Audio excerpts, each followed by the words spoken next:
Tada! Alright, so, heto ka na naman syempre at heto din ako dito. Nanonood ka ng video ito na syempre may matututunan ka at willing at masaya akong i-share ang bagay na ito. At maaaring syempre, tanong mo din ito. Okay, so tara, patuloy ka pong manood ng video ito. And nakikita mo na marami tayong eggs dito. Ang tanong mo posible ay, kumusta naman ba ang pagmamanukan? Kung ako ang tatanungin mo, direktahin na kita. Nakadepende yan syempre sa'yo. At ako naman, syempre, naging satisfying, naging masaya, pero may kaunting problema. At yun ang medyo isa sa mga bagay kung kaya parang halos bumigay na rin ako. Gusto mo syempre ang matutunan yan at gusto mong marinig yan. Patuloy lang po syempre sa panonood ng video ito. Marahil ay dito sa account kong ito, nakita mo na sa mga videos ko na meron akong heritage chicken. Iba't ibang breed ang makikita mo. At sa bawat topic na yun syempre, iba't iba din ang katanungan at sinasagot ko sa bawat video nyon. Meron kasi sa aking mga nagtanong, kumusta ba talaga ang pagmamanukan ng ganito? Kasi tayo dito na nasa Pilipinas, meron lang tayong mga native na chicken. Ibig sabihin, sanay sila sa panahon na meron tayo dito. Pero yung sinasabi nating heritage chicken, galing ito syempre sa iba't ibang bansa. Anong meron ako? Isa sa pinaka ngayon na ini-enjoy ko sa pagpapalaki ay ang Cochin. Yan, Cochin ang meron ako.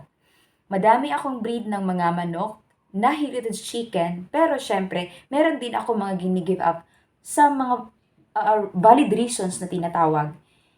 Hindi kasi natin masusunod yung talagang ini-imagine natin kasi naandun yung tinatawag na problema.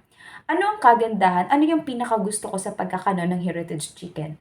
Well, unang-una, syempre, isa ito sa dream ko na may maglalakad-lakad syempre sa garden namin ng manok. Garden pero may manok. And of course, merong egg na aasahan. So, nakita nyo, yung mga egg na meron ako, yan, brown egg po yan. Pero hindi ito yung ordinary. Yung kinukonsider ko po ng mga ordinary chickens are black astrolorp, blue dominant, yun, yung mga kinukonsider ko. Pero yung manok na, ano yun, Wyandotte na meron ako, yung Cochin na meron ako, sila yung mga kinukonsider ko na very expensive talaga na kahit yung itlog mismo ay sinasabi kong hindi ko basta-basta siyang ibibenta kasi sisiw. Mas maganda kasi mas malaki kasi at saka mas nagiging na syempre may presyo na ang pagbibenta natin yan. Pero tandaan mo, ang tanong mo ulit, kumusta ang pagmamanukan? Ang mga bibili lang naman sa atin ay yung talagang may hilig. Hindi lahat ng mga tao magkakagusto sa manok na ito. Hindi lahat sila bibili ng manok na ito. Maaaring naandyan lamang sila para magtanong, para makiusyoso at para magkaroon din ng kaalaman.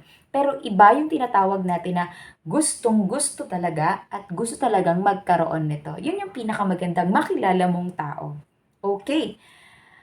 Ano ba talaga ang naging problema ko din? Kasi sinasabi ko ngayon sa inyo na maganda, satisfying sa akin. Pero, meron din ako mga ni-encounter na problema. Isa dyan sa pinaka nakaka-frustrate sa akin kapag nagkakasakit ang manok na ito. Bakit?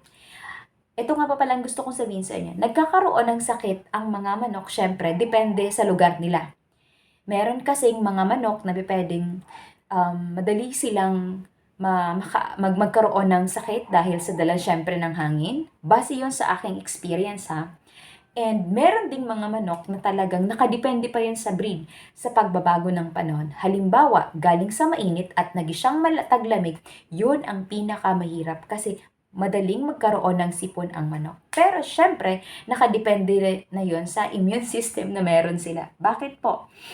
Kasi pag ganyan na nagbabago na ang panahon, ginagamitan ko agad sila ng tinatawag na Vitamin Pro. Yung Vitamin Pro yun, meron akong video para ipakita at i-discuss sa inyo kung ano yung advantages and disadvantages, paano yun gagamitin, kailan yung gagamitin. Sa ngayon, sinasabi ko lang po sa iyo, Vitamin Pro syempre ang aking ipinaglalaban sa kanila. O diba yung problema nagkakaroon ng solusyon. Pero, hindi lahat ng nagkakasakit ay nakakasurvive.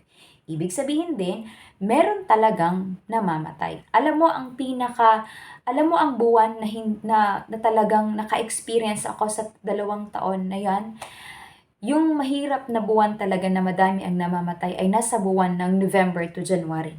Sobrang lamig pag hindi mo naitago, na hindi ko naitago yung mga chicks na yon, yung mga sisim na yon, sila talaga yung nag-give up. Pagka hindi mo agad-agad sila nagamot, pwedeng ang mga kasamahan na yan ay magkakaroon na rin ng sipon ng sakit. Madaming uri din naman ng tinatawag na sakit sa mga manok natin, sa sisim natin at sa mga malalaki na. Pero ngayon, ulitin ko ang sinasabi ko lamang sa iyo, ano ba ang aking naging problema? Balikan natin ang tinatawag nating sakit. Pagka nagkaroon ng sakit ang iyong manok, hay, almost. Syempre, minahal mo sila, inalagaan mo sila, tapos mamamatay lamang. Yun ang pinaka-problema na i-encounter ko talaga. Yan. Pangalawa, pagka ang panahon ay hindi maganda, lalong-lalo na kapag maulan, hindi sila basta-basta makakalabas. Sabi natin, hindi lang dapat tayo magdepende sa tinatawag na feeds na binibigay natin sa manok. Kailangan din syempre nila ng matutuka. Yung mga uod, insekto na yan, yung mga halaman, green leafy na yan, kailangan ng mga manok natin. Pagka hindi maganda ang panahon, hindi sila makakalabas. Kaya naman, time consuming, ikaw mismo ang maghahanap, magkukuha ng mga kakainin nila. Kung may malunggay ka, kung meron kang kangkong na malapit sa inyo, pwede mo yung tiyaga na ibigay sa kanila. Sa akin, sa case ko, ang ginagawa ko ay bumibili pa ako ng mga gulay na extra sa sentro, sa aming palengke, para syempre ibibigay ko sa mga manok na iyon. Yun ang pinaka malaking problema na aking na-experience, na i-encounter sa pagmamanuka na ito. Pangalawa, pagka oras na ng bentahan ng manok, pero hindi naman talaga sila bibili sa'yo. Tanong ng talong. Diyos ko, tanong lang ng tanong. Hindi naman sila bibili. Lumaki na ng lumaki ang manok mo. Yun ang pinaka. Kasi syempre, kinukonsider mo din yung pagmamanukan na hindi lang siya consider as pets. Syempre, gusto mo din na ibenta. And masaya sa feeling, accomplished na tinatawag kapag may naibenta tayong manok. Pero hindi lahat bumibili. Isa yon sa nagiging frustration sa akin na walang basta-bastang bumibili. Lalo na pag presyo mo. Bakit? Ang ibang bibili ay babarating ka ng babarating. Hindi nila alam kung magkano talaga ang presyo na yan. At syempre, ang pangatlo na aking nagiging problema ay ang oras ko. Dumating kasi sa punto na dumami na yung manok. Syempre, kailangan ko ng mas madaming oras para sa alaga. Bakit?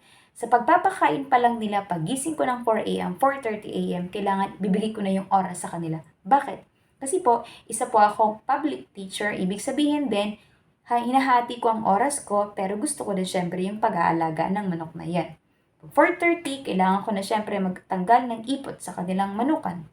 Mag-iigib ako syempre ng tubig para sa inumin nila para sa maghapon. Magpapakain din ako sa kanila. Pagka umaga, 1.5 hour ang aking ginagamit na oras, syempre, para lang sa manukan na iyon. So, ibig sabihin, may mga araw din syempre na tinatamad tayo, na hindi natin maasikaso, lalong-lalo na pagka hindi maganda ang panahon, lalo na pagka tinatawag na tag-ulan. Yan ang pinaka hindi ko gusto sa pagmamanukan na panahon, kasi nga, hindi madaling magkasakit ang manok at syempre mahirap din ang pagpunta ko doon sa aking manukan. Baka magtanong ka, nasaan ang manukan ko?